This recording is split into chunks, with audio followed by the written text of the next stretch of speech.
14/6/2026 ఆదివారం ఉదయం 9 గంటల నుంచి వెలంపేట ప్రాంతంలో మెడికవర్ హాస్పిటల్ వారి సౌజన్యంతో మెడికల్ క్యాంప్ ఏర్పాటు చేయడం జరిగింది. మెడికల్ క్యాంప్ కి ముఖ్య అతిథిగా మా విశాఖ దక్షిణ నియోజకవర్గ రథ సారథులు, తెలుగుదేశం పార్టీ ఇన్ఛార్జి వర్యులు, అలాగే ఎన్టీఆర్ రాష్ట్ర వైద్య సేవా చైర్మన్లు అన్న గౌరవ సీతంరాజు సుధాకర్ గారు ముఖ్య అతిథిగా విచ్చేయడం జరుగుతుంది.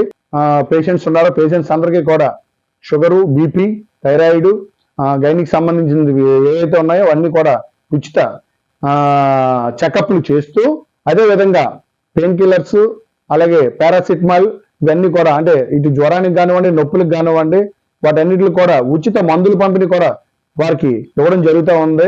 అదేవిధంగా ఈ సేవలు కానివ్వండి, సర్వీసులు కానివ్వండి, కూటమి ప్రభుత్వంలో ప్రతి ఒక్క నాయకుడు కూడా ప్రజలందరికీ కూడా అంటే జవాబుదారీతనంతో, ఎందుకంటే 5 సంవత్సరాల పరిపాలన చూసి, అరాచక పరిపాలన చూసి ప్రజలు భయపడిపోయి బెంబేలు ఎత్తిపోయి మమ్మల్ని పట్టాభిషేకం చేసి మమ్మల్ని ఆశీర్వదించడం జరిగింది.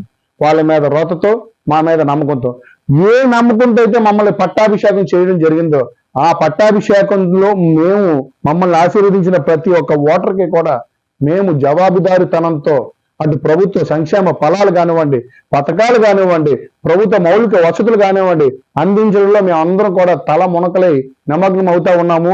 ఇలా పులేస్కాలు, నాటకాలు ఇలా 10 రోజుల నుంచి కూడా వీధికి ఒక యాసం, ఆ వీధికి ఒక రోడ్డుకు ఒక షో చేసి రోడ్ల మీద ఏమొచ్చి సీఎం అని చెప్పేసి 200 రూపాయలు ఇప్పించి అది ఇచ్చుకునే అంత కర్మ అయితే మాకు పట్టలేదని చెప్పి మాకు క్యాపబిలిటీతోనే ఏ పదమైనా సరే రావడం జరుగుతుంది. క్యాపబిలిటీతోనే మేము నాయకులు అయ్యాము.